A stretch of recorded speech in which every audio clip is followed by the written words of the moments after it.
ng iligal na droga, arestado sa bayan ng Lambayo. Regional Most Wanted sa Region 4A, arestado sa lalawigan ng Sultan Kudarat. At BDO Primart panalo sa OPM Sayawitan Competition sa Taguba Christmas Party 2024.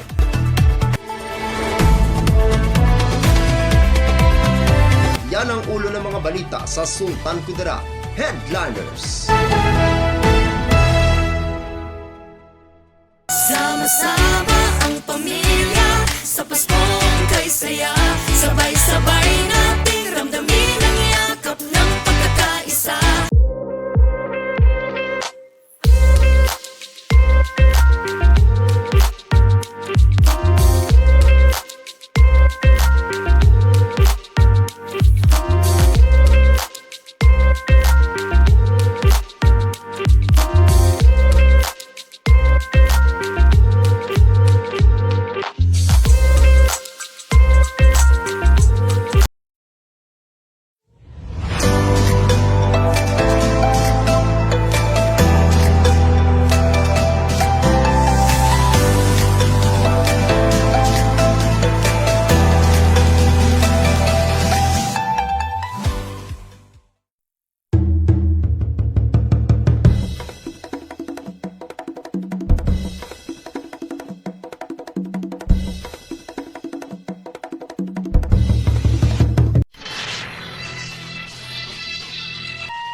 Magandang araw, lalawigan ng Sultan Kudarat.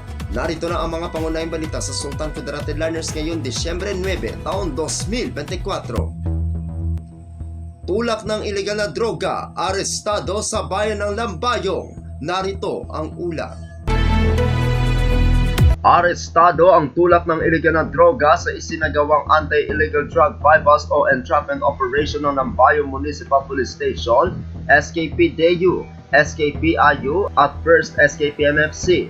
Ikapito at 43 minuto noong gabi ng Biyernes, ika-6 ng Disyembre taong kasalukuyan sa bahagi ng Pulok sa Lukag, Barangay Mamali, Bayan ng Lambayong, lalawigan ng Sultan Kudarat.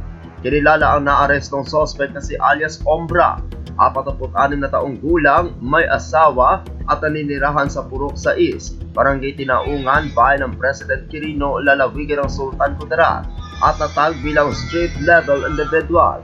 Nakumpiska sa naarestong suspect ang dalawang sachet na pinaniniwala ang iligal na droga na tinatayang nagkakahalaga ng higit 17 milyong piso.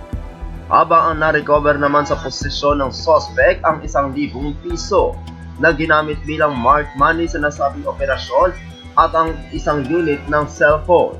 Mahaharap ang naarestong suspect sa paglabag sa Section 5 at 11 ng Article 2 of Republic Act No. 9165. Ako ang inyong kaibigang Apolinario na Valensya para sa Sultan Kudarat Headliners.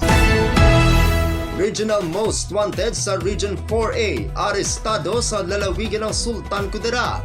Narito ang ulat. Nasa kote ng Sultan Kudarat PNP ang isang most wanted person sa Region 4A na may kasong rape sa barangay Salabaca, bayan ng Esperanza, lalawigan ng Sultan Kudarat, nito lamang ika-4 ng Disyembre taong kasalukuyan.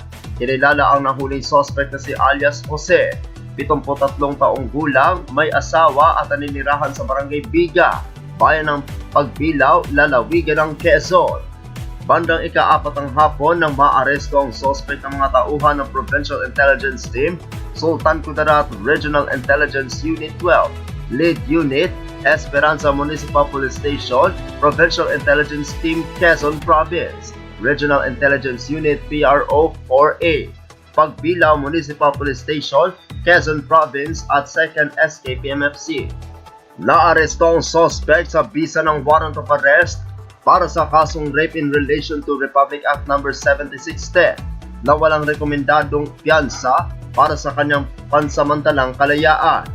Ang pambansang pulisya ay patuloy sa pagsugpo sa mga nagkasala sa batas upang mapanatili ang kaayusan at katahimikan sa ating bansa.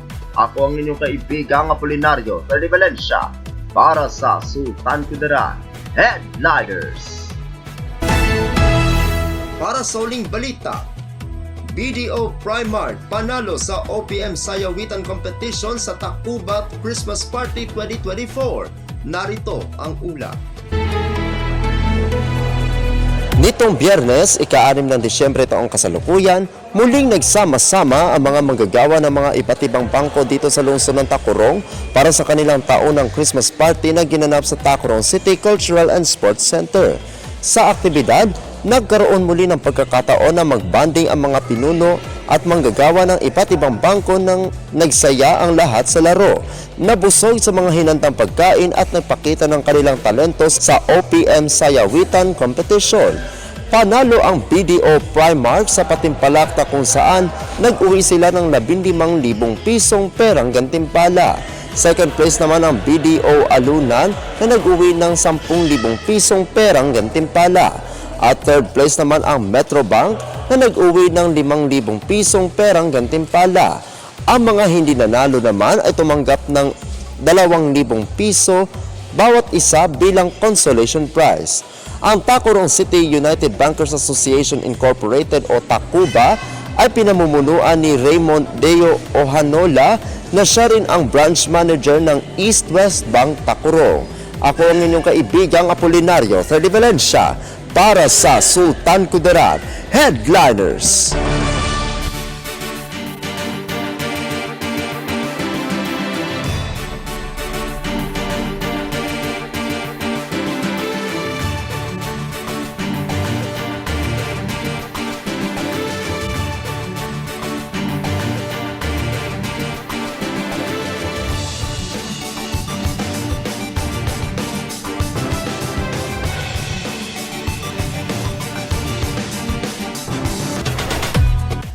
At yan ang kabuuan mga balita sa araw na ito.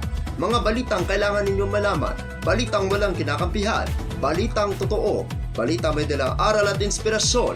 Ito ang Sultan Kudarat Headliners.